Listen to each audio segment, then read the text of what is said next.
The royal embassy glittered like a jewel in the night, its crystalline towers catching the light of 3 moons, a monument to interplanetary diplomacy and the crown achievement of human architectural influence beyond Earth. Standing at one of its tall windows, I adjusted my formal attire for what felt like the 100th time that evening, straightening the silver pin that marked me as a diplomatic aide. Nothing more, nothing less. That's how I preferred it. Leon Hart, the Invisible Man. The one who circulated with trays of exotic delicacies, refilled glasses with precision, and disappeared into the shadows before anyone could commit my face to memory. 5 years at the Royal Embassy had taught me that invisibility was the greatest asset a diplomatic aide could possess. "Excuse me," a voice rumbled behind me, so low it almost felt like a physical vibration against my spine. "You're blocking the security checkpoint." I turned and immediately regretted it. There she stood, nearly a head taller than me, with silver gray fur covering her visible skin and piercing amber eyes that seemed to look through me rather than at me. Her Royal Guard uniform, a blend of ceremonial armor and practical combat gear, bore the insignia of the Silver Fawn clan, one of the most prestigious warrior groups among the Beastskin. I apologize," I stammered, stepping aside. She didn't respond, merely nodding as she took position along the wall, her gaze systematically scanning the room with military precision. The grand reception hall was already filling with dignitaries. Perfume mingled with the scent of exotic flowers imported from 7 different worlds. The string quartet played some ancient earth melody, providing the perfect backdrop for 100 insincere smiles and carefully calculated handshakes. This wasn't just any diplomatic function. This was the prelude to the signing of the Interplanetary Peace Accord, a treaty that had taken 15 years to negotiate. And I, Leon Hart, would be nobody but a shadow moving between important people. "Another glass of Centaurian wine, sir?" I offered to a corpulent ambassador whose species I couldn't quite place. He waved me away without even looking at me. Perfect. Exactly as it should be. Ambassador Velis was holding court near the central fountain, his thin frame somehow commanding attention despite his physical frailty. As the head of human diplomatic efforts in this sector, every carefully chosen word from his lips carried weight. I drifted to the periphery of his circle, ready to provide whatever he might need. "The Beastskin delegation will arrive momentarily," he was saying to a group of wide-eyed junior diplomats. "Remember, no direct eye contact with Lord Kirish unless he initiates it. Their customs are—" "Ah, Leon, there you are." I froze mid-step. Ambassador Velis had mentioned my name. In public. With witnesses. "Yes, Ambassador." I managed. "Lord Kirish particularly enjoyed the Terran whiskey we served at the preliminary talks. Ensure we have it available, will you?" "Of course, sir." As I retreated toward the service corridor, I noticed the Beastwoman guard from earlier had moved, following the flow of security personnel as they adjusted positions. She was now standing beside the entrance to the service area, her posture rigid and alert. I would have to pass directly in front of her. I approached with my eyes downcast, the proper way to address Beastskin warriors according to protocol. But as I drew near, she shifted slightly, blocking my path. "You smell nervous," she stated flatly. "Excuse me, your scent. It's saturated with anxiety." Her nostrils flared slightly. "Are you unwell?" "I'm fine," I replied, suddenly acutely aware of how close she was standing. "Just busy. The Beastkin delegation is arriving soon, and I need to prepare." A hint of amusement flickered across her features. "You fear us." Perhaps it was the exhaustion from working 18-hour days for the past week. Perhaps it was the absurdity of being caught in conversation when I was supposed to be invisible. Whatever the reason, I did something monumentally stupid. I made a joke. "With those claws?" "Only a little." I gestured toward her hands, where sharp claws extended slightly from her fingertips. For a moment, she stood perfectly still, and I thought I'd committed some terrible diplomatic faux pas that would end with me being reassigned to the embassy on the methane mining colony of Titan. Then it happened. A low, rhythmic rumble emerged from her chest, a sound so unexpected that I nearly dropped the empty tray I was carrying. She was purring, actually purring, like some enormous predatory house cat. Conversations around us stuttered to a halt. Ambassador Velis turned his head so sharply I feared for his neck. And still, the purring continued, a deep, resonant sound that somehow managed to be both terrifying and oddly charming. "I am Agatha of the Silver Fong," she finally said, the purring subsiding but not entirely disappearing. "You have courage underneath your fear, little diplomat." Before I could respond, the main doors swung open, and the herald announced the arrival of Lord Kirish and the Beastkin delegation. Agatha straightened, her expression returning to professional neutrality, but she cast one last amused glance my way before resuming her scan of the room. I escaped to the service corridor, heart hammering in my chest. What had just happened? I'd broken at least 3 protocols of diplomatic engagement with Beastkin personnel, and instead of reporting me or showing offense, she had purred. "You absolute idiot," I muttered to myself as I retrieved the special bottle of whiskey from the temperature-controlled storage. When I returned to the main hall, something had changed. As I moved through the crowd, I noticed people watching me, whispering behind jeweled hands and tentacles.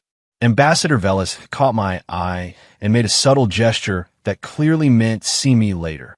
And wherever I went, Agatha seemed to be there, always at the edge of my vision, always watching. Not just watching the room as security should, but watching me specifically. When I served drinks to the Arcturian delegation, she was positioned by the nearest column. When I cleared empty plates from the Terran consul's table, she had somehow materialized near the adjacent balcony. It was during Ambassador Velis's interminable welcome speech that I felt her presence directly behind me, much closer than protocol would dictate for a guard not specifically assigned to me. "Why are you following me?" I whispered without turning around. "I'm not following you," she replied, her voice so low I barely heard it. "I'm guarding you. I don't need guarding. I'm just a service aide. You challenged me. I accepted. This is the way." I had no idea what she meant, but before I could ask, Ambassador Velis concluded his speech to polite applause, and I was needed again. The evening progressed in a blur of service duties and increasing discomfort at being the apparent focus of a royal beastkin guard. By the time the dessert course was served, whispers about us had spread throughout the hall. I caught fragments, Challenger publicly, and Silver Fong tradition, and most alarmingly, mating ritual.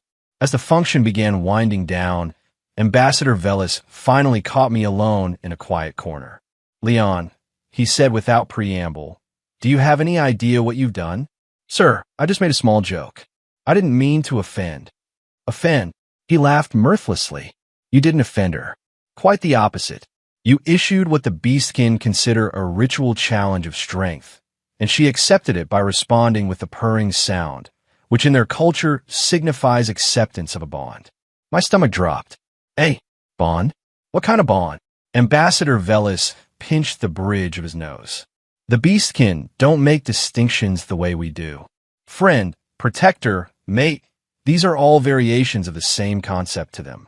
You challenged her strength. She acknowledged your courage, and now she's marked you as hers. But that's ridiculous. I didn't agree to anything." "Lower your voice," he hissed. "Do you have any idea how delicate the negotiations are right now? The interplanetary peace accord hangs by a thread. One misstep, one cultural misunderstanding, and 15 years of war collapses. And you," he jabbed a finger in my chest, "have accidentally bound yourself to a member of Lord Kirish's personal guard detail." I felt the blood drain from my face. "What do I do?" "Nothing," he said firmly. "Absolutely nothing that might be perceived as rejection or insult. Play along, be respectful, and pray to whatever deities you believe in that this doesn't complicate the treaty signing." He straightened his already perfect collar. "The formal ceremony is in 3 days. Until then, try not to accidentally marry anyone else." As he walked away, I sensed Agatha's presence again. She had maintained a respectful distance during my conversation with the ambassador, but now she moved closer. "Your leader is concerned," she stated. "You could say that," I replied, trying to keep my voice steady. She tilted her head, studying me with those unnerving amber eyes. You did not know what you were doing when you challenged me. It wasn't a question, but I answered anyway. No, I didn't. Yet you did not run when I accepted. You showed courage. A hint of that purring rumbled in her chest again. I have chosen well. And with that cryptic statement, she resumed her post, close enough that I could feel the warmth radiating from her fur-covered skin, a silent sentinel that, according to Ambassador Velis, I had somehow claimed as my own. The invisible aide was now the center of attention in the worst possible way. The embassy's grand hall had never felt so overwhelming as it did the following morning. What had once been my sanctuary of anonymity now felt like a stage upon which I was unwillingly thrust into the spotlight. Dignitaries who had never spared me a glance now studied me openly, their expressions ranging from curiosity to barely concealed amusement. And through it all, Agatha remained a constant presence, my self-appointed guardian, following me like a silver-furred shadow. You're certain you can't just explain to her that it was a misunderstanding? I pleaded with cultural attaché Leora, who had been summoned by Ambassador Velis to help manage what was rapidly becoming a diplomatic incident. Leon, she said patiently, beastkin bonds aren't casual matters to be dissolved with an apology.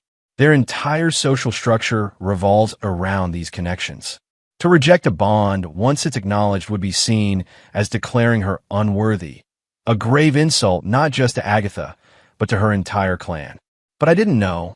Ignorance of cultural norms is rarely a successful diplomatic defense, Leora replied, her voice softening slightly at my obvious distress. Besides, you could do worse than having one of the most elite warriors of the Silver Fawn clan as your protector. The conference room door opened and Ambassador Velis entered, followed by several senior diplomatic staff and, to my horror, Lord Kirsch himself, the imposing leader of the Beastkin delegation. His fur was darker than Agatha's, almost black in places, with streaks of silver at his temples. His ceremonial armor clinked softly with each deliberate step. I immediately lowered my gaze as protocol demanded, but not before I caught his calculating stare fixed directly on me. Ambassador Velis cleared his throat. Lord Kirsch has requested this meeting to clarify certain matters regarding the unexpected bond between one of our aides and one of his guard detail.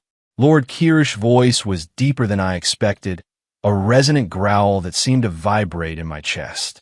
The Silver Fong do not form bonds lightly. If your aide has claimed Agatha, we must determine his worthiness. My head snapped up in panic. I didn't claim. I began, but Ambassador Velis silenced me with a sharp gesture. Leon Hart has been in our diplomatic service for 5 years, Lord Kirsch, the ambassador said smoothly. He is dedicated and discreet, though perhaps occasionally impulsive. Lord Kirsch's amber eyes, so similar to Agatha's, narrowed slightly. Agatha is one of my finest warriors, descended from an unbroken line of royal guards. The Silver Fong do not traditionally bond with those who cannot match their strength. With all due respect, cultural attaché Leora interjected, there are many forms of strength. Leon's lies in his diplomatic service. A low, amused rumble, not quite a laugh, not quite a growl, emerged from Lord Kirsch. So I've been told. Agatha seems quite convinced of his potential. He turned to me directly. You will attend tonight's preliminary treaty discussions as Agatha's bonded. This will allow us to observe whether you possess the qualities the Silver Fong value. It wasn't a request. I looked desperately at Ambassador Velis, who gave me a tiny nod. I would be honored. I managed, though terrified, would have been more accurate. Excellent, Lord Kirsch said, rising to his impressive height. The formal introductions will take place before the diplomatic discussions begin. With a slight incline of his head toward Ambassador Velis, he departed, leaving a tense silence in his wake. As soon as the door closed, I collapsed into a chair. What does formal introductions mean? I asked, dreading the answer. Leora consulted her tablet. According to Beastkin custom, you'll be officially presented as Agatha's chosen bondmate. There's usually a ritual display of, mutual strength and commitment. What kind of display? I asked, my voice rising an octave. Ambassador Velis and Leora exchanged glances. Traditionally, Leora said carefully, there would be a physical demonstration, a ritualized combat that allows both parties to showcase their abilities. My stomach lurched. She's going to fight me? She's twice my size and has actual claws. The combat is symbolic, not actual, Leora clarified hurriedly. But yes, there is typically a physical component. Ambassador Velis leaned forward, his expression grave. Leon, I cannot overstate the importance of tonight's preliminary discussions. Representatives from 7 planetary systems will be present, all watching for any sign that this treaty might fail. If there's even a hint of cultural disrespect or discord between humans and beastkin, he didn't need to finish the sentence. 15 years of negotiations, the promise of peace across 3 sectors of space, all potentially jeopardized because I couldn't resist making a stupid joke. I'll do whatever's necessary, I said, resigned to my fate. Good man, Ambassador Velis said, standing. Leora will brief you on the specific protocols. And, Leon, try not to bond with anyone else before tonight. I spent the next several hours in a crash course on beastkin customs, particularly those of the Silver Fawn clan. My head swam with information about proper greetings, ritualized responses, and the intricate hierarchy of beastkin society. According to Leora, the Silver Fawn were among the most traditional clans, serving as royal guards for generations. The bonding ritual is actually quite beautiful in their culture, she explained. It signifies mutual respect and protection. The fact that Agatha initiated it with a human is unusual, but not unprecedented. But I don't understand why she would choose me, I said. I'm nobody important. Leora smiled enigmatically. Perhaps she sees something in you that you don't yet see in yourself. As evening approached, I was led to private quarters to prepare. A formal outfit had been provided, a blend of Terran diplomatic style and elements that echoed beastkin ceremonial attire. The silver and blue colors matched those of Agatha's clan, marking me as her affiliate. A soft knock at the door startled me. When I opened it, Agatha herself stood there, resplendent in formal armor that gleamed in the light. Without her usual stern expression, I was struck by how beautiful she was in a fierce, otherworldly way. You are afraid, she stated, stepping into the room without waiting for an invitation. I'm about to participate in a ritual I barely understand, with interplanetary peace possibly hanging in the balance. I replied. Yes, I'm afraid. She moved closer, studying me with those penetrating amber eyes. Fear is natural before a bonding ceremony, even among my kind. Why did you choose me? I asked, the question that had been burning inside me since yesterday. I'm just an aide. I'm not strong or important. Agatha tilted her head, considering. You challenged me openly, without malice but without submission. This is rare. A small smile revealed the tips of sharp canines. And you smelled compatible.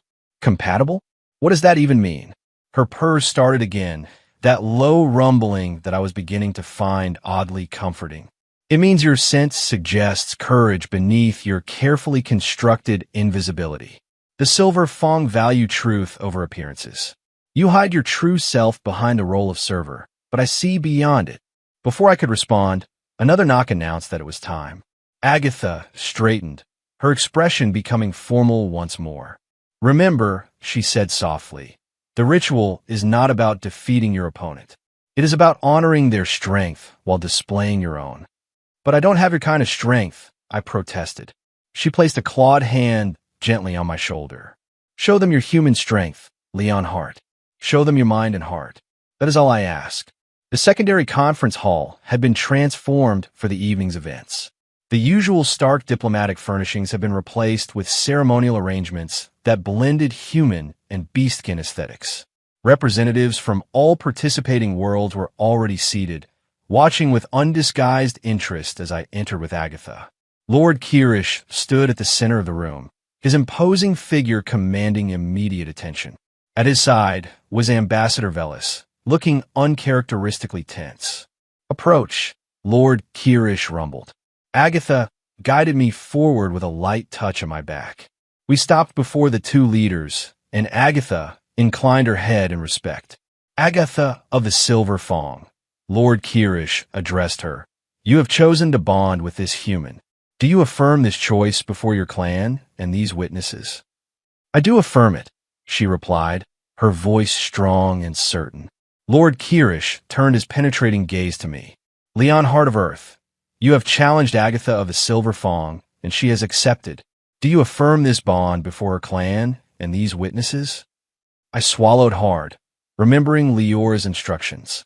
I do affirm it, I repeated, grateful that my voice remained steady. Then let the ritual of strength commence, Lord Kirish proclaimed. My heart raced as Agatha stepped back, creating space between us. What followed was not the violent combat I had feared, but something more like a choreographed dance. Agatha began by demonstrating a series of fluid movements that showcased her strength and agility. Leaping, spinning, her claws extended in precise arcs that whispered through the air. When she finished, all eyes turned to me. This was the moment I was meant to reciprocate, to demonstrate my own strength. But what could I possibly do that would impress these warriors? Taking a deep breath, I stepped forward. I couldn't match Agatha's physical prowess, but Leora had emphasized that the ritual was symbolic. What I needed to demonstrate wasn't raw power, but the strength that I did possess. As a diplomatic aide, I began, my voice growing stronger with each word. My strength lies not in combat, but in understanding. Not in force, but in perception.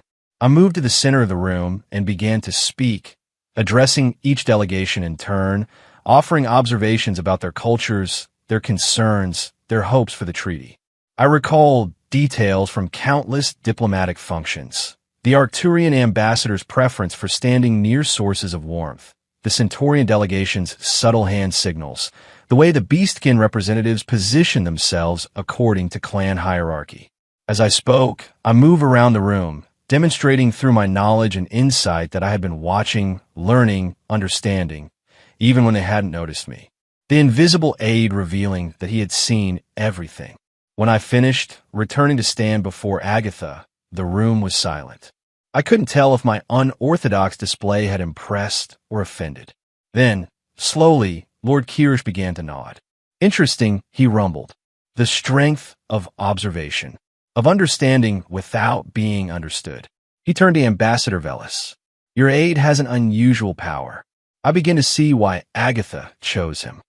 Relief flooded through me as Agatha stepped forward again. She extended her hand, palm up, revealing sharp claws. Following Leora's instructions, I placed my own hand atop hers, unflinching as her claws gently pressed against my skin, not breaking it, but demonstrating that she could if she wished. I accept your strength as complementary to mine, she intoned the ritual words. Where you are weak, I am strong. Where I am weak, you are strong. I accept your strength as complementary to mine, I repeated. Where you are weak, I am strong. Where I am weak, you are strong. A murmur of approval rippled through the Beastkin delegation. Lord Kirish nodded once more, then raised his voice to address the assembly. The bond is recognized. Let us now proceed to the diplomatic discussions. As the formal part of the evening transitioned to the preliminary treaty negotiations, Agatha remained close by my side. I noticed several members of the Beastkin delegation regarding me with new interest, no longer just the invisible aide, but someone who had been acknowledged by one of their warriors. During a brief recess, Ambassador Velis approached me, looking both relieved and somewhat bemused. Well done, Leon, he said quietly. That was unconventional, but effective. Lord Kirish seemed impressed. Thank you, sir, I replied, still slightly dazed by the whole experience. Don't thank me yet, he cautioned. This unexpected bond of yours has certainly complicated matters, but it might yet prove useful. The Beastkin value personal connections over formal diplomatic structures. Having one of our staff bonded to one of their elite warriors creates a bridge we didn't anticipate. I felt a flicker of unease at his calculating tone. Sir, this isn't a diplomatic strategy. It's a personal matter. Ambassador Velis smiled thinly. In diplomacy, Leon, everything is both personal and political. Enjoy the rest of the evening. Your presence at tomorrow's sessions will be required.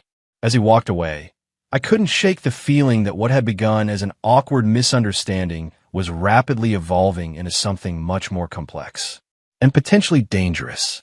The rest of the evening passed in a blur of diplomatic discussions, with Agatha a constant, reassuring presence beside me. I found myself increasingly aware of her subtle reactions, a slight tensing when certain delegates spoke, a nearly imperceptible rumble of approval at particular treaty points. When the session finally concluded late into the night, Agatha escorted me back to my quarters. At the door, she paused. "You did well," she said, her amber eyes warm in the dim corridor lighting. "Your demonstration of strength was unexpected but genuine." "Thank you," I replied, suddenly awkward. I wasn't sure it would be accepted. "The Silver Fang value authenticity above all," she said. "You showed them your true strength, not a pretense." She hesitated, then added, "There is much more to this bond than you understand yet." "I'm beginning to realize that," I admitted. She nodded, satisfied. "Rest now. Tomorrow will bring new challenges." As she turned to leave, I called after her, "Will you be there?" "Tomorrow, I mean." Agatha looked back, that hint of a smile playing at the corners of her mouth. "I am your bonded Leon Hart. Where you go, I go, until we are parted by death or mutual release." With that solemn pronouncement, she disappeared down the corridor, leaving me to wonder just what I had gotten myself into. Sleep came fitfully that night, my dreams filled with amber eyes, diplomatic catastrophes, and the strange, comforting rumble of Agatha's purr. Days at the embassy had always followed a predictable pattern for me. Wake early, prepare meeting rooms, attend to the needs of diplomats, remain invisible. But now, as I navigated the corridors, with Agatha at my side, every routine was disrupted. Staff members who had barely acknowledged my existence now regarded me with undisguised curiosity. Diplomats who had previously looked through me now nodded in recognition. It was unsettling.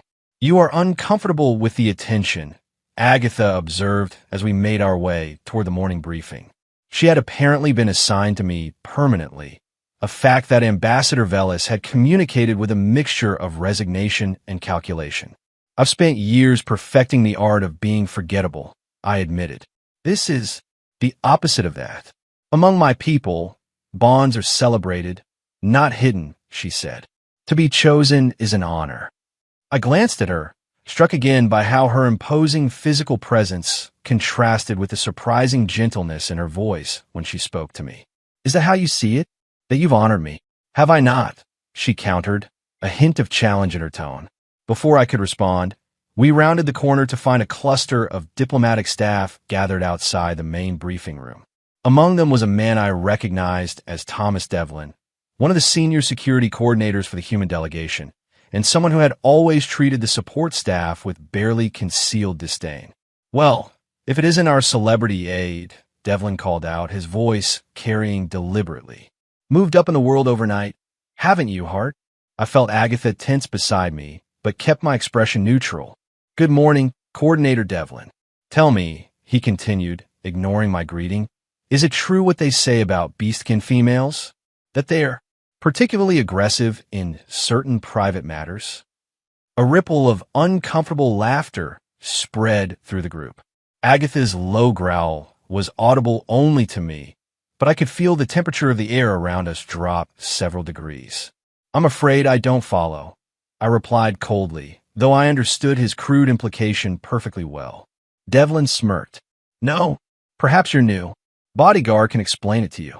His gaze shifted to Agatha, openly appraising her in a way that made my blood boil. Though I imagine there are better uses for those claws than protection. I stepped forward without thinking, my carefully cultivated invisibility forgotten in a surge of anger. "You will apologize to Agatha immediately." Devlin's eyebrows shot up in mock surprise. My, the little shadow has teeth." He looked past me to Agatha. "Is this your champion, Beast?" A serving boy. What happened next occurred so quickly I barely registered the movement. Agatha was suddenly between us, her claws extended but not yet deployed in threat, her position protective but not aggressive. "This serving boy has been acknowledged by Lord Kirish himself," she stated, her voice carrying the same authoritative resonance I'd heard from her leader. "An insult to him is an insult to the Silver Fong." The corridor had gone deathly quiet. Everyone knew what that meant. Under diplomatic protocol, Agatha had just elevated a personal slight to a matter of clan honor. Devlin's face paled slightly, his bravado faltering as he realized the line he had crossed. "I meant no disrespect to the Silver Fong," he backtracked.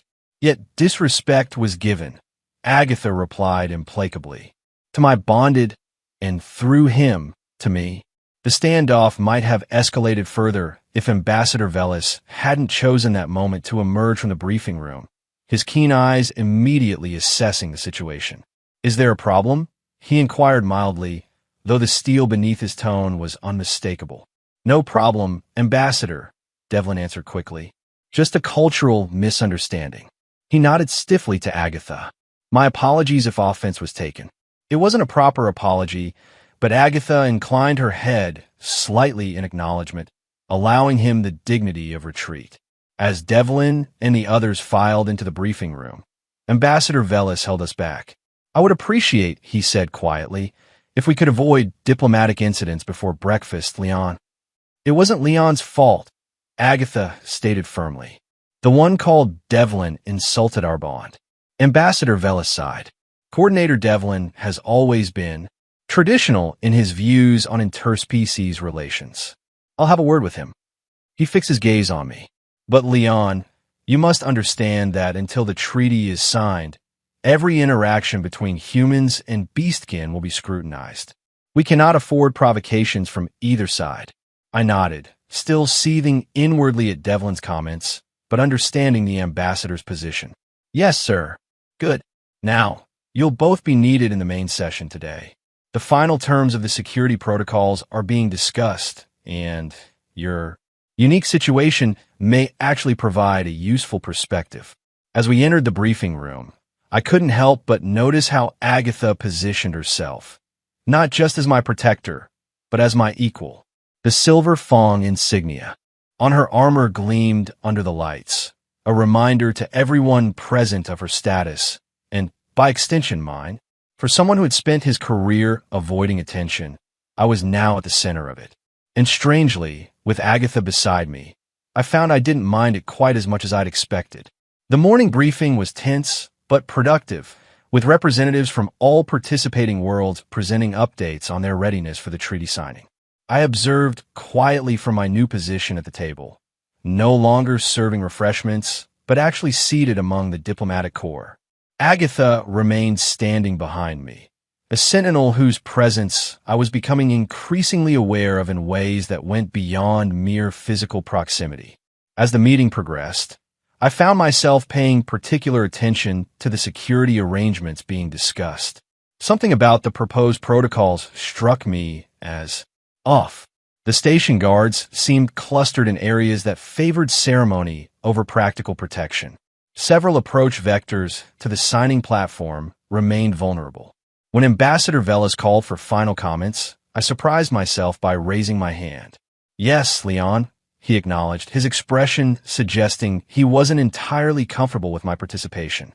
"Sir, if I may," I began hesitantly, then gained confidence as I continued. "The current security deployment leaves the Eastern Corridor exposed. Given that it connects directly to the service areas, it represents a potential vulnerability." Coordinator Devlin scoffed openly. "Security planning is hardly within the purview of an aide, Ambassador." But Lord Kirish, who had been observing silently until now, leaned forward with interest. I would hear the rest of his assessment. Encouraged by this unexpected support, I outlined my concerns, drawing on years of observing the embassy's flow of traffic and the habits of its staff. Someone familiar with the service routes could bypass 3 security checkpoints and gain access to within 20 meters of the signing platform. A thoughtful silence followed my explanation. Then Lord Kirish turned to Agatha. "Your bonded has an eye for structural weaknesses. This is a valuable trait among the silver fawn. Agatha's expression remained neutral, but I felt a subtle shift in her posture that conveyed pride. Yes, my lord. Ambassador Velis cleared his throat. Well, we certainly appreciate the fresh perspective. Coordinator Devlin, please review the Eastern Corridor protocols. Devlin's jaw tightened visibly, but he nodded. Of course, Ambassador. As the meeting concluded and delegates began to disperse, Lord Kirish approached us, his imposing presence causing conversations to quiet around him. Walk with me, he commanded, not waiting for our response before heading toward the embassy gardens. Agatha and I exchanged glances before following. The gardens were one of the few areas in the embassy that blended Earth flora with specimens from other worlds, creating a peaceful enclave away from the political maneuvering inside. Once we were sufficiently isolated, Lord Kirish turned to me.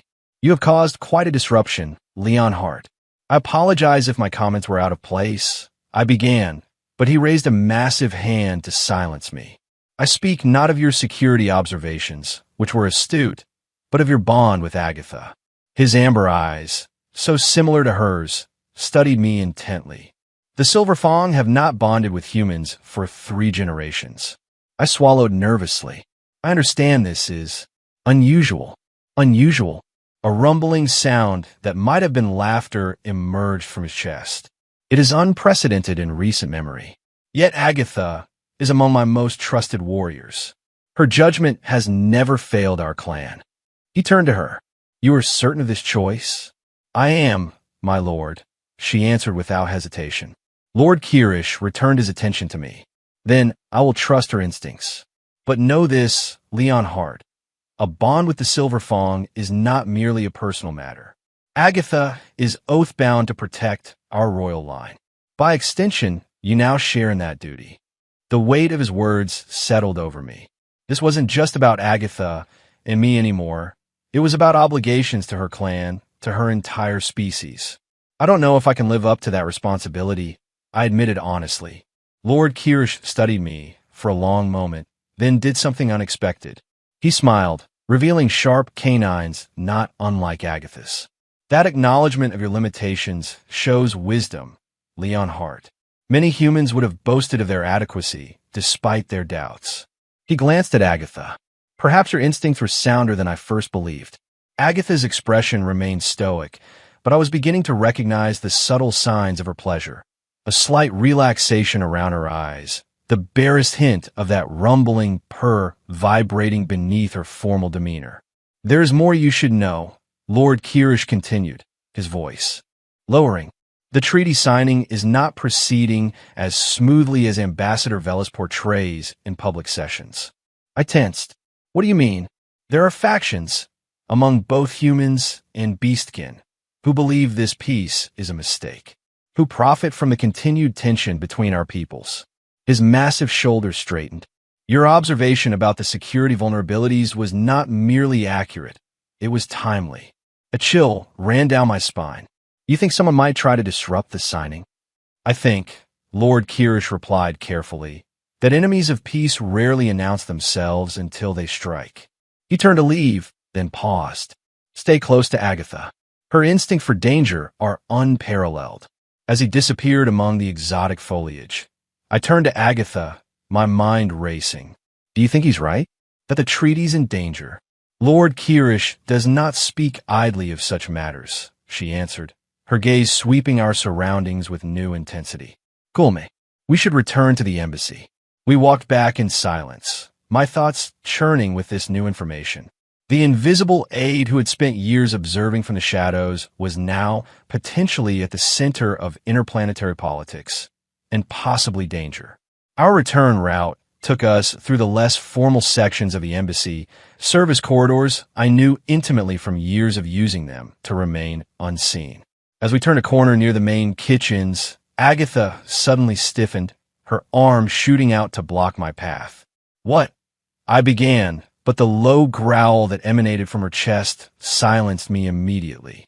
In one fluid motion, she pushed me behind her and extended her claws fully, something I hadn't seen her do before, even during the confrontation with Devlin. Show yourself, she commanded, addressing the seemingly empty corridor ahead. For a moment, nothing happened. Then a figure stepped out from an alcove I knew concealed one of the many service entrances. It was a man I recognized vaguely as part of the maintenance staff, though I couldn't recall ever speaking with him. "Just doing my rounds," he said, his voice oddly flat. "No need for the claws, beast." Agatha's growl deepened at the slur, but she remained focused. "This section is not scheduled for maintenance during diplomatic functions." The man smiled, a cold expression that never reached his eyes. "Plans change." His gaze shifted to me. "You're the one everyone's talking about. The aide who tamed a beast." His hand moved subtly toward his pocket. What happened next was a blur of motion and sound. Agatha lunged forward with shocking speed, her claws flashing in the artificial light. There was a metallic clatter as something fell from the man's hand, skidding across the floor, a small, blade-like object that definitely wasn't standard maintenance equipment. The man's expression transformed from feigned casualness to rage as Agatha pinned him against the wall, one clawed hand at his throat. "Leon," she said calmly, despite the violence of her actions, "call security." My hands trembled slightly as I activated the emergency comm panel on the wall. Within minutes, the corridor filled with embassy security personnel, including, to my dismay, Coordinator Devlin. "What's the meaning of this?" he demanded, taking in the scene with obvious disapproval. This individual was carrying a concealed weapon in a restricted area, Agatha stated, not releasing her hold on the man. He displayed hostile intent toward my bonded.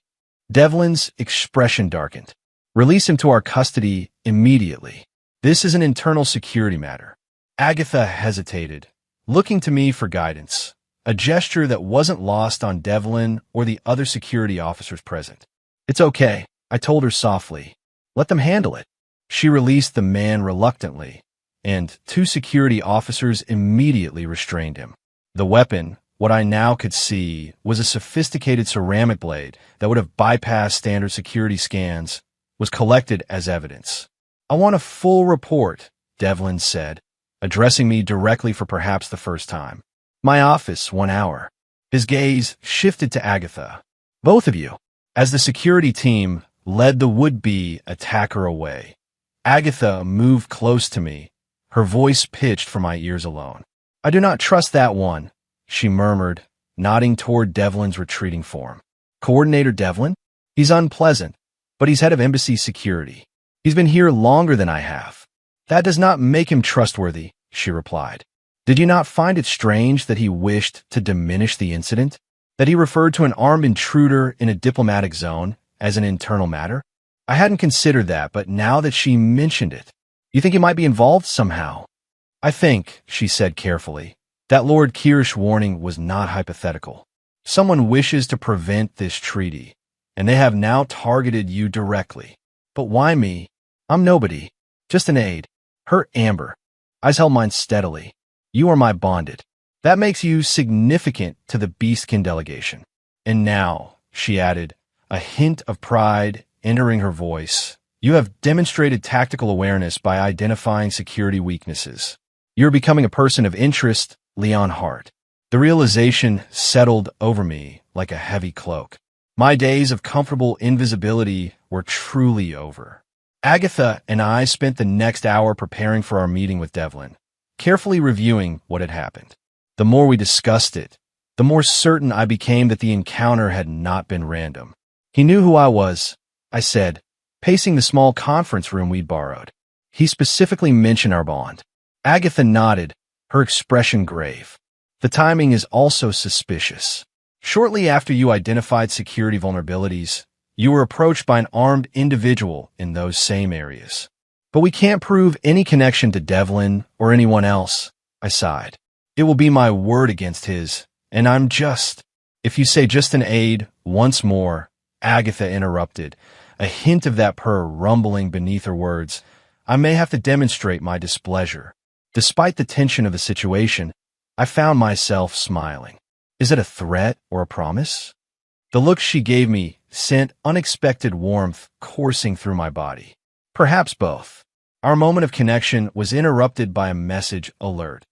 Ambassador Velis requesting my presence immediately. Devlin would have to wait. We found the ambassador in his private office, looking more agitated than I'd ever seen him. His typically immaculate appearance was slightly disheveled, as if he'd been running his hands through his hair repeatedly. "Leon, good. You're here," he said, barely glancing at Agatha. "I've just received disturbing information. There's been a security breach. Classified documents regarding the treaty provisions have been accessed without authorization." My stomach tightened. "When?" "Last night, according to the system logs." His gaze finally shifted to Agatha. "From a terminal that requires beastkin biometric authentication." The accusation hung in the air between us. Agatha's posture stiffened, but she remained calm. "That is impossible. I was with Leon for most of the evening and in my assigned quarters for the remainder." Ambassador Velis studied her with calculated diplomatic neutrality. "I'm not accusing you personally, Agatha, but the facts are concerning. The information access pertains specifically to the security protocols surrounding the treaty signing, the very ones Leon raised concerns about this morning.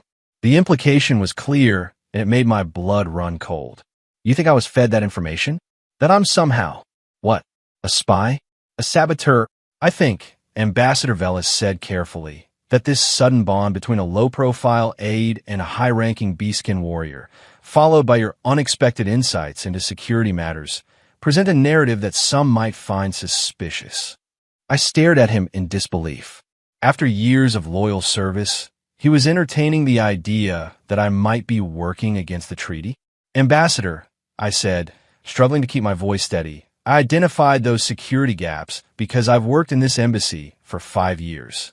I know every corridor, every maintenance shaft, every service entrance. I've used them daily to do my job efficiently without disturbing diplomatic functions."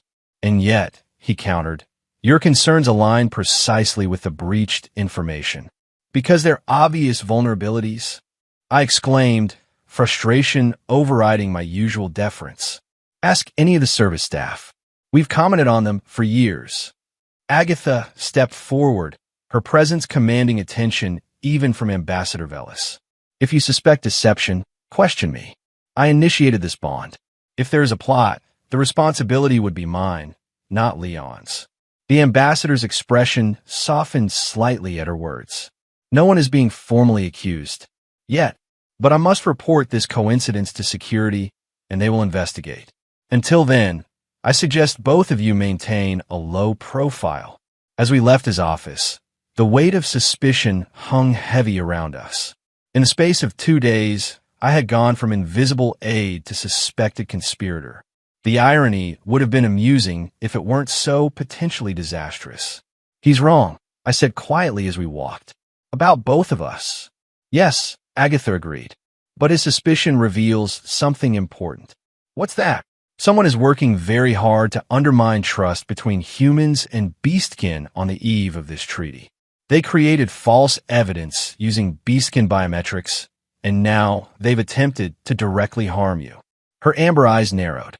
"They are becoming desperate, which makes them more dangerous," I concluded. Agatha nodded, her hand moving to rest lightly on my back, a protective gesture that was becoming increasingly familiar. "We should proceed to our meeting with Coordinator Devlin. His reaction may be informative." Devlin was waiting in his office, a Spartan room dominated by security monitors displaying various locations throughout the embassy. The would-be attacker was nowhere to be seen. "You're late," he said curtly as we entered. "Ambassador Velis required our presence," I explained.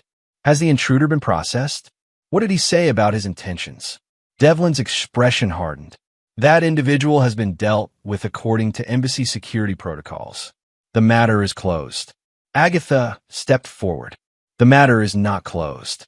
He carried a weapon, threatened my bonded, and infiltrated a secure area. These are serious offenses." "According to you," Devlin replied dismissively. "Our investigation found no weapon." I felt as if I'd been struck. "What? That's impossible. We all saw it, the ceramic blade. Your officers collected it as evidence. Our search revealed no weapons." The individual in question has been identified as a contracted maintenance worker with proper clearance for that section. Devlin leaned back in his chair, a thin smile playing at his lips. Perhaps your beastkin friend overreacted to a perceived threat. They're known for their aggressive instincts. Agatha's growl was audible now, her patience clearly wearing thin. You deny the evidence of your own eyes. I'm simply stating the official findings, Devlin replied. Now, if there's nothing else. He gestured toward the door, a clear dismissal. As we left his office, Agatha's controlled rage was palpable. He lies, she said once we were well away from the security section. That man had a weapon. Devlin is either incompetent or complicit. After what Ambassador Velis told us about the security breach, I'm inclined to believe the latter, I said grimly. But we have no proof, and now we're both under suspicion ourselves. Agatha stopped walking, turned to face me directly. Leon, do you trust me? The question caught me off guard. We had been thrown together by circumstance, or rather, by my careless joke and her unexpected response to it. Our bond had been accidental, unplanned. And yet, yes, I said, surprising myself with the certainty in my voice. I do trust you. Relief flickered across her features. Good, because I believe we are in grave danger, and we cannot rely on the embassy's security systems to protect us. What are you suggesting? We must act independently, gather evidence, identify the true conspirators, and expose them before the treaty signing. Her eyes held mine intently. It will be dangerous. I thought of my years of careful anonymity, of blending into the background, of avoiding risk and attention. That life seemed like a distant memory now. I'm already in danger, I replied, squaring my shoulders. We might as well make it count for something. For the first time since our bond began, Agatha smiled fully, a fierce, predatory expression that should have terrified me, but instead filled me with a strange confidence. Then let us hunt, she said. With the treaty signing scheduled for the following day, we had precious little time to uncover the conspiracy and identify the conspirators. Agatha and I retreated to my quarters, which had become our de facto base of operations, to strategize. We need evidence that can't be explained away or disappeared, I said, pacing the small room. Something that directly links Devlin, or whoever's behind this, to the security breach and the attack. Agatha nodded, her expression thoughtful. Among my people, when hunting an elusive prey, we sometimes allow ourselves to be vulnerable, to become the bait. I stared at her. You're suggesting we set a trap? Using ourselves as bait. You have already become a target, she pointed out. Your identification of the security weaknesses, our bond, these have made you visible to our enemies. We can use that. The plan we formulated over the next few hours was dangerous, arguably reckless, but it played to our respective strengths. As an aide who had spent years navigating the embassy unseen, I knew its rhythms and blind spots intimately. And Agatha's combat skills and heightened senses made her the perfect sentinel. We would spread rumors through my contacts among the service staff, hints that I had discovered additional security vulnerabilities that I planned to report directly to Lord Kirish, bypassing both Ambassador Velis and Coordinator Devlin. If someone was indeed trying to sabotage the treaty, such information would be irresistible bait. They'll come after you again, Agatha warned. More directly this time. I'm counting on it, I replied. But this time we'll be ready. We spent the remainder of the day setting our plan in motion. I spoke quietly with several trusted members of the kitchen staff, maintenance workers I'd befriended over the years, even a few junior diplomatic aides, dropping just enough information to seem significant without being specific. By evening, the embassy was humming with the rumor that the human aide bonded to Agatha of the Silver Fong had uncovered a plot against the treaty signing. As we had hoped, it didn't take long for a reaction. A message arrived requesting my presence at an urgent security briefing in one of the lower-level conference rooms, a secluded area that was rarely used during major diplomatic functions. The message bore Coordinator Devlin's authentication code, but something about its wording felt off. It's a trap, Agatha stated flatly when I showed her the message. Almost certainly, I agreed, which means our plan is working. We prepared carefully. Agatha would not accompany me openly to the meeting. That would immediately alert our enemies that we suspected their intentions. Instead, she would follow at a distance, using the Beastkin's superior stealth abilities to remain undetected until the conspirators revealed themselves. As an additional precaution, I activated my personal comm device's recording function. If something went wrong, at least there might be evidence of what happened. The designated conference room was located in a quiet section of the embassy's lower levels, accessible through a series of service corridors that few diplomats ever used. As I made my way there, I felt a curious calm descend over me. After years of avoiding notice, I was deliberately walking into danger, making myself a target. It should have terrified me, but instead, I felt strangely empowered. The corridor leading to the conference room was dimly lit and deserted. Never a good sign. I paused at the final corner, taking a deep breath before proceeding. Agatha was nearby. I reminded myself. I wasn't alone. The conference room door was ajar, spilling a thin wedge of light into the corridor. As I approached, I could hear voices, Devlin's distinctive clipped tones, and another voice I didn't immediately recognize. Should have been handled already, the unknown voice was saying. If the signing proceeds tomorrow, 15 years of careful positioning will be wasted. It will be handled, Devlin replied tersely. Tonight. Permanently. I froze, my suspicions confirmed in the starkest possible terms.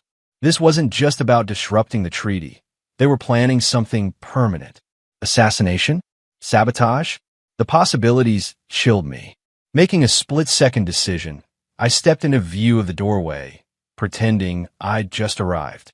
Coordinator Devlin, you requested a security briefing. The conversation inside cut off abruptly. After a moment, Devlin appeared at the door, his expression smoothing into professional neutrality. Hart. Yes. Come in. I entered the room cautiously, immediately noting that there were 3 people present, not 2 as I'd expected. Besides Devlin, there was a woman I recognized as part of the Human Diplomatic Corps, Ilana Mercer, one of Ambassador Velas's senior advisors, and a third individual who made my blood run cold. A Beastkin warrior bearing the insignia of the Blood Moon clan, traditional rivals of Agatha's Silver Fawn. This is an unexpected gathering, I commented, working to keep my voice casual while my mind raced. If even some of the Beastkin were involved in this conspiracy, the situation was far more complex than we'd imagined. We're discussing sensitive security matters related to tomorrow's signing, Devlin said smoothly. Your observations about the embassy's vulnerabilities have raised concerns. Ilana Mercer stepped forward, her diplomatic smile never reaching her eyes. Leon, isn't it? You've become quite the topic of conversation these past few days. An aide with unprecedented access to Beastkin inner circles. Her gaze flicked to the Blood Moon warrior. Some find it suspicious. It's certainly been an unexpected development, I replied carefully. But my loyalty to the embassy and the treaty hasn't changed. The Blood Moon warrior, who had yet to introduce himself, let out a dismissive snort. Silver Fang always were too trusting of humans. It will be their downfall. An icy realization washed over me. This wasn't just about preventing the treaty. There was an internal Beastkin conflict at play as well, with the Blood Moon clan apparently opposed to the alliance that Lord Kirish and the Silver Fang supported. I'm confused about why my security observations warrant such high-level attention, I said, deliberately playing naive while continuing to record. I simply noticed some potential vulnerabilities. Yes, let's discuss those, Devlin said, motioning me toward a chair. In detail, I took the offered seat, positioning myself so I could see all 3 of them while remaining aware of the door. Where was Agatha?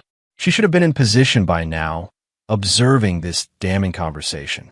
You mentioned the Eastern Corridor specifically, Devlin continued. But I'm more interested in what you haven't reported yet. Rumors suggest you've identified additional weaknesses. So they had taken our bait. Now I needed to keep them talking, get them to reveal more of their plan. I've been analyzing the security arrangements for the signing ceremony itself, I said, inventing details that sounded plausible. There are some concerning gaps in the protection around the signing platform. Alana and Devlin exchanged glances that confirmed my suspicions. The signing platform was indeed part of their target. And you were planning to report these concerns to whom? Alana asked, her tone deceptively casual. Ambassador Velis, of course, I lied. Through proper channels. The Blood Moon warrior stepped closer, his massive form looming over me. Unlike Agatha, whose presence I had come to find reassuring, this beastkin radiated menace. You lie, he growled. You intended to bring this information directly to Lord Kirish. My heart raced, but I maintained my composure. My responsibilities are to the human diplomatic corps. Lord Kirish isn't in my chain of command. Yet you've bound yourself to one of his warriors, the beastkin snarled, revealing sharp canines. You've chosen sides already, human. I don't see this as taking sides, I replied, genuinely believing my words. The treaty benefits both our peoples. Peace isn't a zero-sum game. Devlin laughed coldly. Peace? Is that what you think this treaty represents? It's a power grab, nothing more. The Silver Fang will gain unprecedented influence, while other clans are marginalized. He shook his head. And humans? Will be caught in the middle of their internal conflict for generations. So you're willing to sabotage 15 years of diplomatic work because you disagree with the outcome? I asked, deliberately pushing him to reveal more. We're willing to prevent a catastrophic mistake, Ilana interjected smoothly. Sometimes difficult choices must be made for the greater good. The Blood Moon warrior growled impatiently. Enough talk. He knows too much already. Devlin nodded, his expression hardening. You're right. We can't afford loose ends, not with the signing less than 24 hours away. He reached inside his jacket, producing a small device I didn't recognize. What is that? I asked, tensing for whatever might come next. Insurance, Devlin replied. A little failsafe that will ensure you can't interfere with tomorrow's events. He pressed a button, and a high-pitched tone filled the room. Some kind of signal or jamming device, I realized. The Blood Moon warrior moved with unexpected speed, seizing me by the throat and lifting me partially out of the chair. This could have been simpler, he growled. A regrettable accident in a service corridor. Now it will be... Messier. I struggled against his grip, but it was like fighting a steel vice. Where was Agatha? Had Devlin's device somehow block her from reaching me? The Silver Fang female won't come, Ilana said, as if reading my thoughts.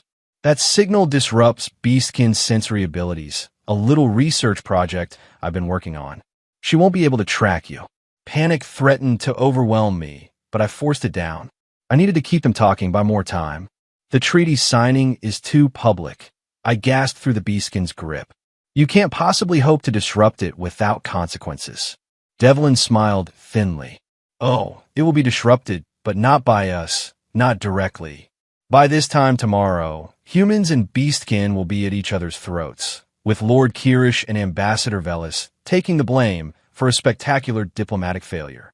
And the Silver Fang's influence will be broken, the Blood Moon warrior added with obvious satisfaction.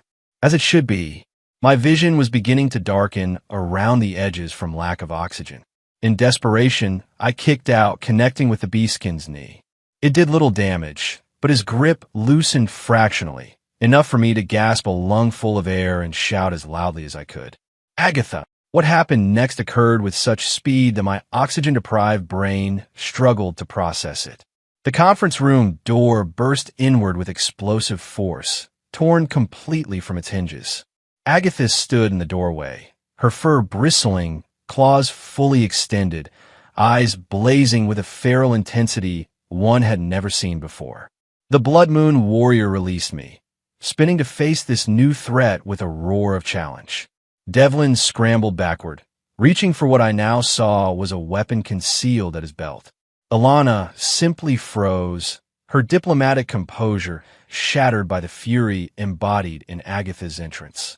Step away from my bonded, Agatha snarled, the words barely recognizable through her growl. The Blood Moon warrior charged her instead, claws slashing in a deadly arc. But Agatha was ready, meeting his attack with a countermove so swift it blurred before my eyes.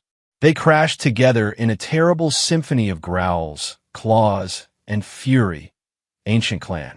rivalries erupting into violence before my eyes. I had a more immediate problem.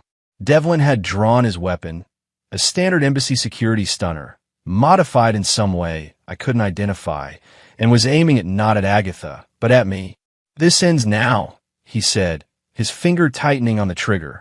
I threw myself sideways just as he fired, the energy pulse missing me by centimeters and shattering a light fixture behind me. Rolling behind a conference table, I searched desperately for anything I could use as a weapon. Alana, meanwhile, was edging toward the door, apparently deciding that discretion was the better part of valor. I couldn't let her escape. She was as complicit as the others, and her testimony would be crucial. In a move that surprised even me, I launched myself from behind the table, tackling her before she could reach the exit. We crashed to the ground together, her diplomatic training clearly not extending to physical combat. I managed to pin her arms, using my body weight to keep her immobilized. "Leon, behind you." Agatha's warning came just in time. I rolled, pulling Alana with me, as Devlin fired again. The pulse hit the floor where we had been seconds before, leaving a scorched mark on the polished surface. The fight between Agatha and the Blood Moon warrior continued with terrifying intensity. Despite her obvious skill, the other beastkin's greater size gave him advantages. A savage blow sent Agatha reeling against the wall, momentarily stunned. Devlin saw his opportunity. Adjusting his aim, he prepared to fire at Agatha's vulnerable form. Without conscious thought, I released Alana and threw myself at Devlin, driven by a single imperative: protect Agatha. We collided awkwardly, his weapon discharging harmlessly into the ceiling as we grappled. He was stronger, better trained in combat, but I fought with a desperate intensity born of something I was only beginning to understand. I wasn't just fighting to save myself anymore. I was fighting for Agatha, for the bond we had formed, for the future that stretched before us if only we could survive this moment. The struggle for the weapon was brief and brutal. Devlin slammed me against the edge of the conference table, pain exploding along my ribs. But I held on, twisting the weapon toward him until, with a final desperate effort, I managed to turn it completely in his grasp. The stunner discharged. Devlin's body went rigid, then crumpled to the floor, the modified weapon having delivered a charge far stronger than standard embassy security protocols allowed. He lay motionless, but breathing, unconscious, not dead. I turned to find Agatha standing over the Blood Moon warrior, who lay similarly incapacitated, though his injuries appeared more substantial. Alana had apparently decided to make a run for it during the chaos, but she hadn't gotten far. A small security contingent, led by Ambassador Velis himself, blocked the corridor outside. "Seal the room," Ambassador Velis commanded, his voice cold with fury as he took in the scene. "And summon Lord Kirish immediately." As embassy security officers swarmed into the conference room, Agatha moved to my side, her eyes quickly assessing me for injuries. "You're hurt," she said, a gentleness in her voice that contrasted sharply with the ferocity she had just displayed. "I'll live," I replied, though my ribs protested with each breath. "How did you get past Devlin's device?" A hint of that familiar purr rumbled in her chest. "It disrupted my sense of smell, yes, but I could still hear you." And, she added, her amber eyes holding mine, "I could still feel our bond." Before I could respond to that rather profound statement, Ambassador Velis approached, his expression a complex mixture of relief and calculation. "Leon," he said, "it appears I owe you an apology. And my gratitude." He glanced at Agatha. "Both of you. Your recording device captured everything, including their plans to disrupt the treaty signing." I nodded, wincing at the movement. They meant to turn our peoples against each other.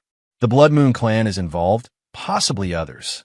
"Lord Kirish will want to hear this directly," Ambassador Velis said. "Once you've been seen by medical personnel, of course." As he turned away to coordinate with security, Agatha helped me to a chair, her touch surprisingly gentle despite her claws. "You fought for me," she said quietly, a note of wonder in her voice. "Against your own kind." "They weren't my kind," I replied. Not if they wanted to destroy everything we've been working for. I met her gaze steadily. Besides, we're bonded, aren't we? Where you go, I go. The purr that emanated from her then was the strongest I'd heard yet, a physical vibration that seemed to wrap around us both like a tangible thing. Yes, she said simply. We are bonded. Medical attention, debriefings, and emergency security meetings consumed the next several hours. The conspiracy, it emerged, was more extensive than any of us had suspected, involving factions from both human and beastkin societies who stood to profit from continued tension between our peoples. Devlin and Alana were only mid-level operatives in a network that extended to several planetary systems.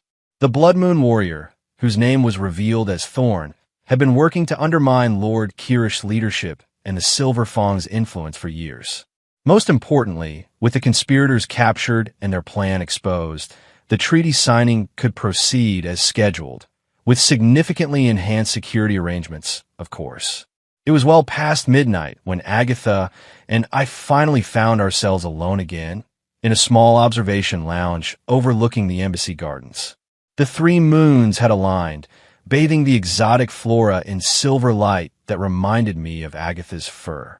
Tomorrow, the treaty will be signed, she said, standing close beside me at the window. Peace between our peoples will begin its journey. And what about us? I asked, the question that had been building inside me finally finding voice. What happens after the treaty is signed? Agatha turned to face me fully, those amber eyes that had once seemed so alien, now familiar and dear. Among the Silver Fang, bonds are not temporary arrangements. They endure, even bonds formed by accident. I pressed. Because of a miscommunication, her expression softened. Leon Hart, do you truly believe our bond was merely an accident? That any beastkin warrior would respond as I did to a casual challenge from a human they had just met. I blinked, processing her implication. You mean you chose me? Before I even spoke to you, that familiar purr began again, warming the space between us. I observed you for 3 days before our first interaction. The way you moved through the embassy, unseen yet seeing everything.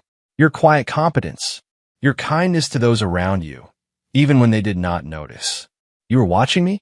The idea that I, the invisible aide who prided himself on remaining unnoticed, had been observed so carefully was both disconcerting and strangely thrilling. The Silver Fang are trained to see what others miss, she replied. And I saw you, Leon Hart. Your challenge merely gave me the opportunity to acknowledge what I had already decided. And what was that?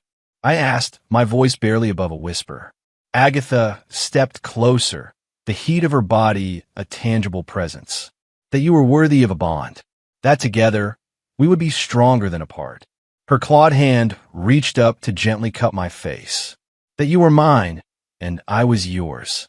As her purr deepened into something that resonated in my very bones, I realized that my days of invisibility were truly over, and I wouldn't have it any other way. The day of the treaty signing dawned clear and bright. The embassy's grand hall transformed into a space of solemn ceremony. Representatives from 7 planetary systems filled the tiered seating, with the signing platform positioned at the center, a symbolic circle of unity. As a recognized key figure in uncovering the conspiracy, I had been given a place of honor alongside Agatha, near Lord Kirish and the Beastkin delegation. No longer an invisible aid, but a visible symbol of what our peoples could achieve together. Ambassador Velis approached as the final preparations were underway, his composure fully restored after the previous day's chaos. Leon, a word? I followed him to a quiet alcove, Agatha remaining respectfully distant but still watchful. I owe you an apology, Ambassador Velis began, surprising me. I doubted your loyalty. Worse, I briefly considered you might be involved in the conspiracy. You were doing your job, sir, I replied. The circumstances were suspicious. He smiled wryly.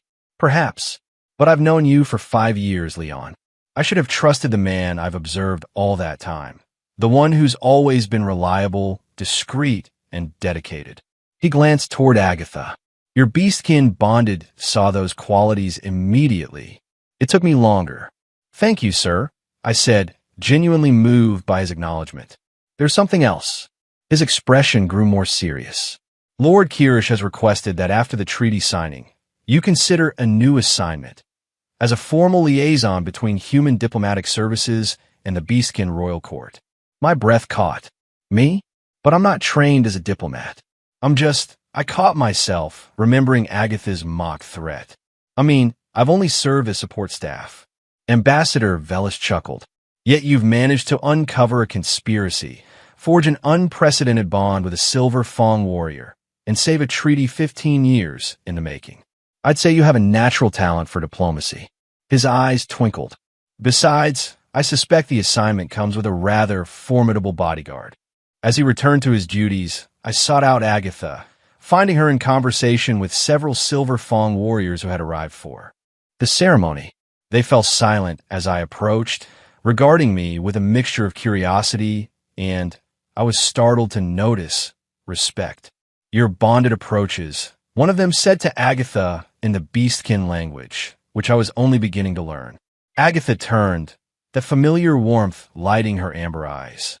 Leon, she greeted me, switching to my language. You've met Ambassador Velis? Yes, I replied, still processing his unexpected offer. He said Lord Kirish has proposed a new position for me. For us, really. A liaison role with the Beastkin court. The other warriors exchanged glances that I couldn't quite interpret. One of them, a female with darker fur than Agatha's, spoke directly to me, her accent thick but understandable. The Silver Fang have not had a human liaison in living memory. It is a great honor, and a significant responsibility, another added. Agatha watched me carefully. It would mean leaving the embassy, living among my people. The implications sank in. Not just a new job, but a new life, on a different world, among a culture I was only beginning to understand. It was thrilling and terrifying in equal measure. What do you think? I asked her softly. I think, she replied, that hint of a purr vibrating beneath her words, that the Silver Fang would benefit from your perspective, and I think you would find much to value in our ways. She stepped closer. But the choice must be yours, Leon Hart. A bond is not a chain. Before I could respond, a ceremonial chime rang through the Grand Hall, signaling that the treaty signing was about to begin. The Beastkin warriors excused themselves, taking positions around the perimeter of the hall as part of the honor guard. Lord Kirish and Ambassador Velis ascended the central platform together, a powerful visual symbol of unity. The hall quieted as Ambassador Velis began his address, speaking of the long journey toward peace and the challenges overcome. Standing beside Agatha, surrounded by the leaders of 7 worlds, I found myself reflecting on my own journey over the past few days. From invisible aid to the center of a diplomatic incident to potential liaison to an alien court. All because of a careless joke and an unexpected purr. I can feel your thoughts racing. Agatha murmured beside me, her voice pitched low enough that only I could hear. It's been a lot to process, I admitted. A week ago, my biggest concern was ensuring the Arcturian delegation had the right temperature water with their meals. Her purr vibrated softly, a sound I now recognized as amusement. And now I'm considering moving to another planet with a warrior I accidentally bonded with during a diplomatic reception. I shook my head, still marveling at the absurdity of it. Life takes unexpected turns. Do you regret it? She asked, a note of vulnerability in her voice that I'd never heard before. I looked at her, really looked, taking in the fierce beauty, the strength, the unexpected gentleness she had shown me. No, I answered honestly. I don't regret a moment. The ceremony proceeded with solemn dignity. One by one, the representatives of each world stepped forward to add their mark to the historic document. When Lord Kirish and Ambassador Velis completed the final signatures, a momentary hush fell over the assembly, as if everyone collectively held their breath. Then applause erupted, echoing through the Grand Hall as 15 years of diplomatic effort culminated in this single, powerful moment. Peace, real, sustainable peace, suddenly seemed possible in a way it never had before. As the formal ceremony transitioned to a celebratory reception, Agatha and I found ourselves approached by well-wishers from both human and beastkin delegations. Our bond, once viewed with suspicion or curiosity, was now being hailed as a symbol of what the treaty represented, the possibility of genuine connection across differences. Lord Kirish eventually made his way to us, his imposing presence causing conversations to quiet around him. Leon Hart. He greeted me formally. Ambassador Velis tells me he has conveyed our request. He has, my lord. I replied with appropriate respect. It's an honor I never expected. Lord Kirish studied me with those penetrating amber eyes so similar to Agatha's. Expectations are often limited by our own imaginations. Reality frequently exceeds them. He glanced at Agatha. As I believe you have discovered. I nodded, unable to argue with his assessment. The position awaits you. Should you choose to accept it, he continued. Our world is not Earth, but it has its own beauty. And, he added with unexpected warmth, Agatha's clan would welcome you as one of their own. As he moved on to speak with other dignitaries, Agatha turned to me. My lord speaks truly. The Silver Fawn would honor our bond. What about you? I asked the question that mattered most. Not your clan, not your traditions, you. What do you want, Agatha? Her expressions softened in a way I'd come to treasure. I want what I have claimed, Leon Hart. You, by my side, whether on my world or yours or any other. The purr deepened, resonating between us. I want the bond we have begun to strengthen with time. I want to discover all that we might become together. In that moment, surrounded by the historic achievement of the treaty signing, yet focused entirely on the warrior before me, I made my decision. Then let's find out, I said simply. Together. The days that followed were a whirlwind of preparations. My resignation from my position as aide was accepted with knowing smiles from embassy staff who had witnessed the unexpected trajectory of my relationship with Agatha. Ambassador Velis personally oversaw my diplomatic credentials as the newly appointed human liaison to the Beastkin Royal Court.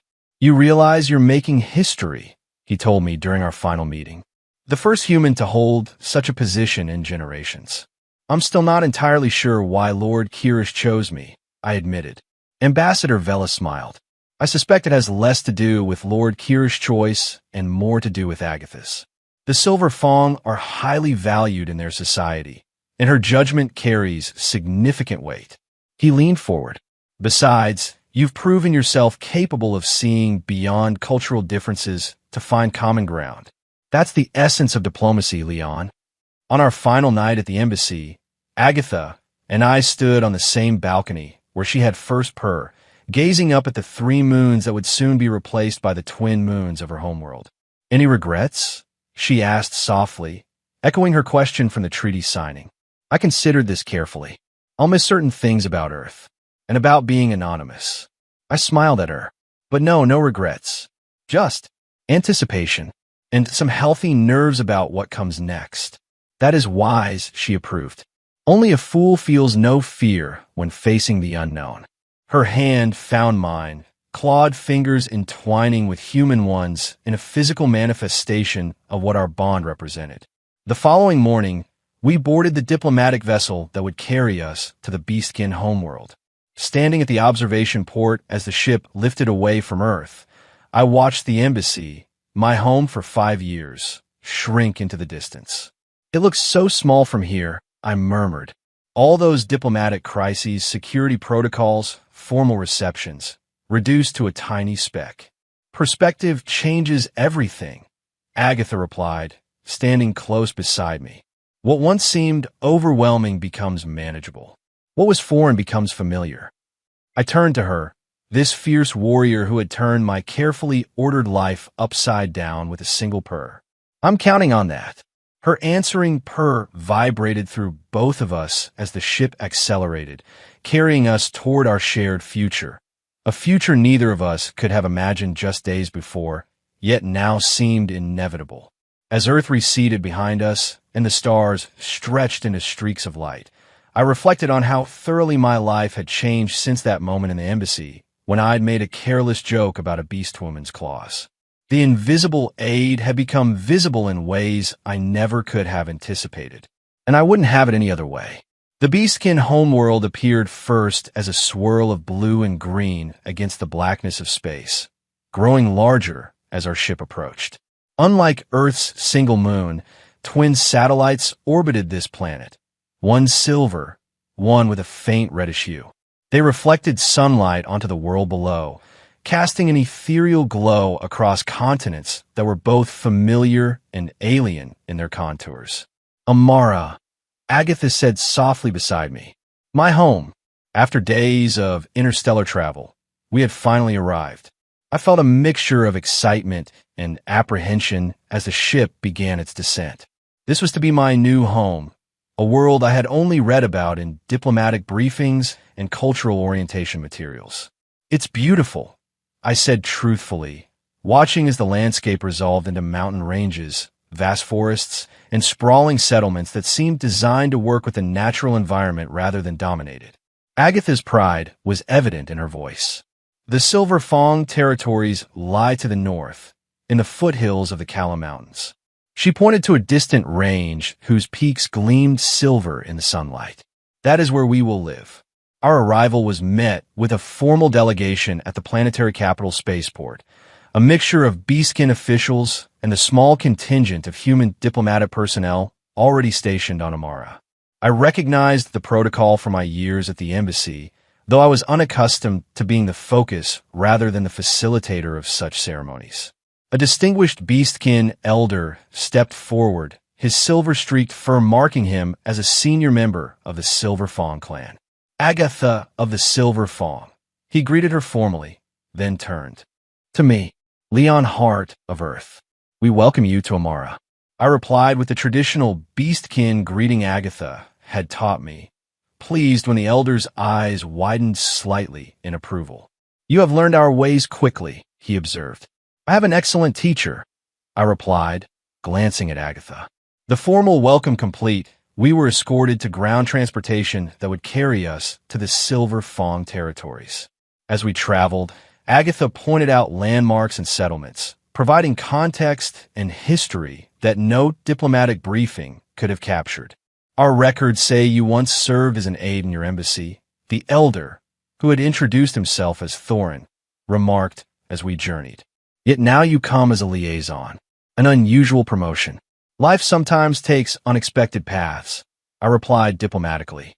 Thorin's eyes, the same amber shade as Agatha's, studied me thoughtfully. Indeed, particularly when those paths cross as Silver Fong warriors. A hint of amusement tinged his voice. Agatha has always been decisive. Agatha made a sound that I now recognized as the Beastkin equivalent of clearing one's throat. Elder Thorin was my combat instructor, she explained to me. He delights in embarrassing his former students. Thorin's answering rumble was clearly laughter. Only the ones who have earned it, young one. The easy banter between them helped relax me somewhat. For all the formal ceremony, there was a warmth and familiarity among the Beastkin that reminded me, despite their physical differences, of human family interactions. As we journeyed northward, the landscape gradually changed from the cultivated lands around the capital to wilder, more rugged terrain. Forests of trees, unlike any on Earth, covered the hillsides, their silver-blue foliage shimmering in the breeze. Wildlife occasionally appeared at the edges of our vision, some familiar in form, others utterly alien. The border of Silver Fong territory, Agatha announced as we passed between two massive stone markers carved with symbols I couldn't read. From here, all land for 100 miles in each direction falls under our protection. The settlement itself appeared gradually, not a single concentrated city, but a collection of elegant structures spread harmoniously throughout the landscape. Unlike human cities with their rigid grids and dense clustering, the Beastkin seemed to prefer integration with a natural environment, building around ancient trees and following the contours of the land. Our transport eventually stopped before a structure larger than most, clearly a significant building within the community. Its architecture blended stone, wood, and some crystalline material I couldn't identify, creating an impression of strength balanced with beauty. The clan hall, Agatha explained as we disembarked, where our people gather for important occasions and where visiting dignitaries are received. She hesitated briefly, and where we will live, at least initially. It's magnificent, I said honestly, taking in the detailed carvings that adorned the entrance, scenes of Beastkin history and what appear to be family lineages. More clan members had gathered to witness our arrival, their curious gazes following us as Elder Thorin led us inside. The interior was just as impressive as the exterior, soaring ceilings, intricate tapestries, and the same harmonious blending of materials I'd observed outside. We were shown to spacious quarters that had clearly been prepared with both beastkin and human comfort in mind. The furnishings blended elements from both cultures, creating a space that felt neither entirely alien nor familiar.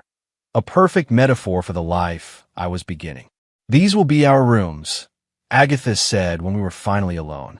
"If they're not to your liking, adjustments can be made." I looked around, taking in the thoughtful details, the bed size to accommodate both human and beastkin proportions, the environmental controls set to a temperature comfortable for me, even small touches like books in both languages.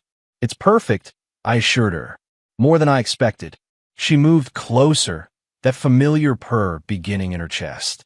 "My clan has been preparing since they received word of our coming. They wish you to feel welcome." Her amber eyes held mine. "As do I." I reached up to touch her face gently, still marveling at how quickly this fierce warrior had become essential to my happiness.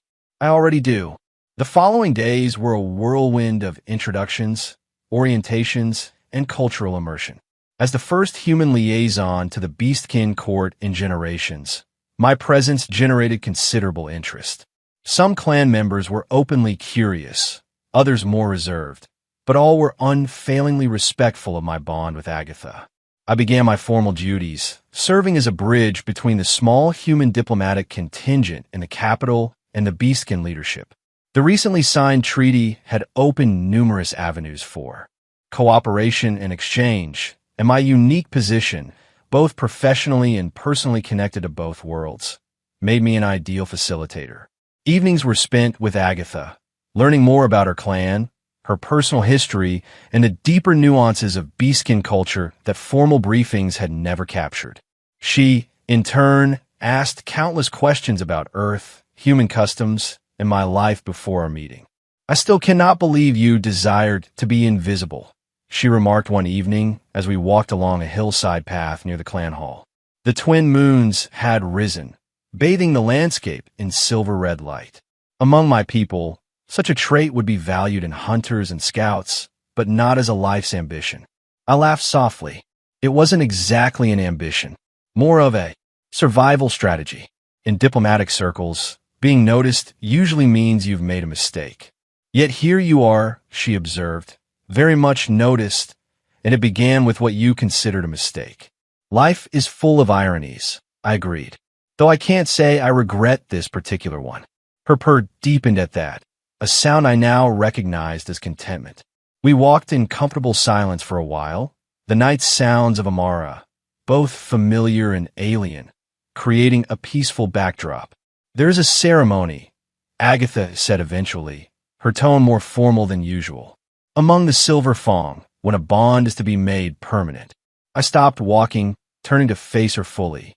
"Permanent?" I thought. "Isn't it already?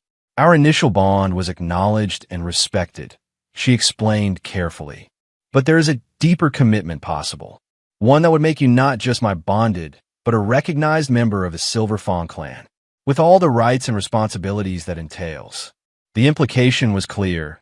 This was the Beastkin equivalent of a marriage proposal, but one that extended beyond just the two of us to incorporate me into her entire clan structure. What would this ceremony involve? I asked, my heart racing at the significance of what she was suggesting. Agatha's amber eyes reflected the moonlight as she explained the ancient ritual, an exchange of vows before the clan, followed by a symbolic marking that would visibly identify our bond to all Beastkin. "It is not required," she finished softly. "Our current bond is respected and recognized." This would simply deepen it. I considered this carefully, understanding the weight of what she was offering. It wasn't just a personal commitment between us, but a formal integration into beastkin society, something few humans had ever experienced. Would I still be able to fulfill my diplomatic duties? I asked, practical concerns momentarily overshadowing emotional ones. Of course, she assured me. In fact, your position would be strengthened. As a recognized clan member, you would have standing among all beastkin, not just as a human representative. I reached for her hand, feeling the gentle pressure of her claws against my skin, a sensation that had once frightened me, but now brought comfort. Then yes, I said simply, I would be honored to join your clan formally. The purr that emanated from her, then, was the deepest, richest I had ever heard, a physical manifestation of joy that seemed to vibrate through both of us. She drew me close, pressing her forehead to mine in a gesture I had come to recognize as deeply significant in beastkin culture. My heart chose well, she whispered, even before my mind understood its choice. The ceremony took place a month later, after careful preparation and instruction in the traditions and responsibilities I would be accepting.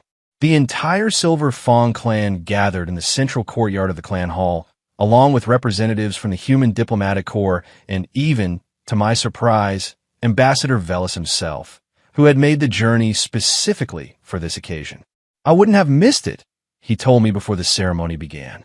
The aide who disappeared into the background, becoming the first human formally adopted into a beastkin clan in living memory. History is being made today, Leon.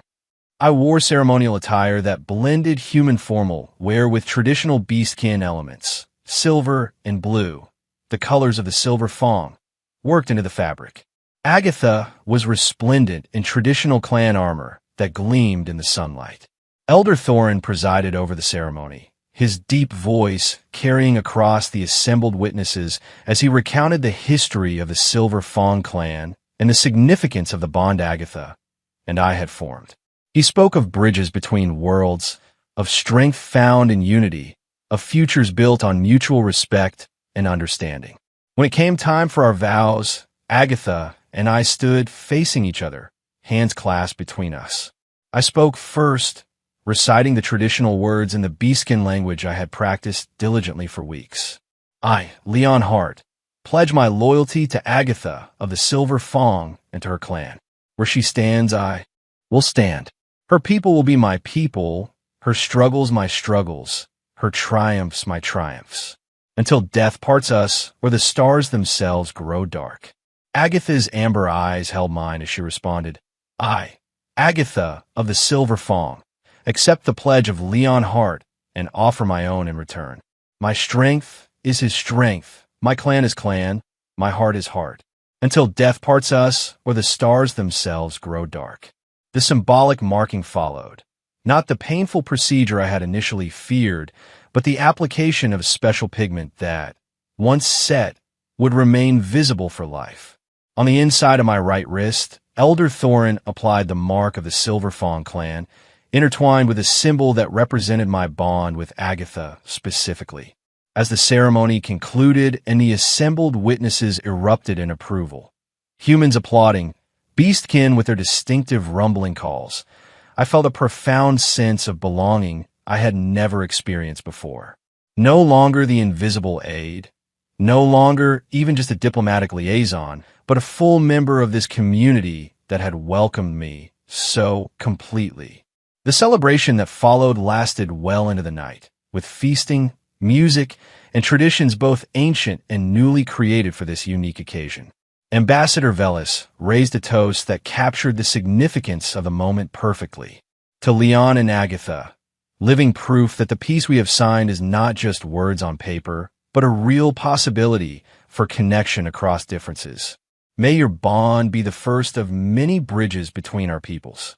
Much later, when the celebration had quieted and we had retired to our quarters, Agatha and I stood together on our private balcony, looking out at the twin moons of her world. Now my world too. How does it feel, she asked softly, to be Leon Hart of the Silver Fang? I considered this, touching the new mark on my wrist that identified me as hers, as part of her clan. It feels right, I answered honestly, like I found where I belong, which is ironic considering it's literally a different planet from where I was born. Her purr rumbled between us as she drew me close.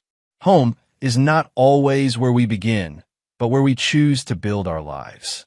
Her amber eyes held mine in the moonlight. I'm glad you chose to build yours with me. As her purr deepened into that familiar, comforting vibration that had started our journey together, I reflected on how thoroughly my life had transformed in the span of a few short months. From invisible aide to central figure in a historic diplomatic alliance. From solitary existence to beloved partner. From Earth to Amara. All because of a careless joke and a Beastwoman's purr. I wouldn't change a thing, I whispered, and meant it with all my heart.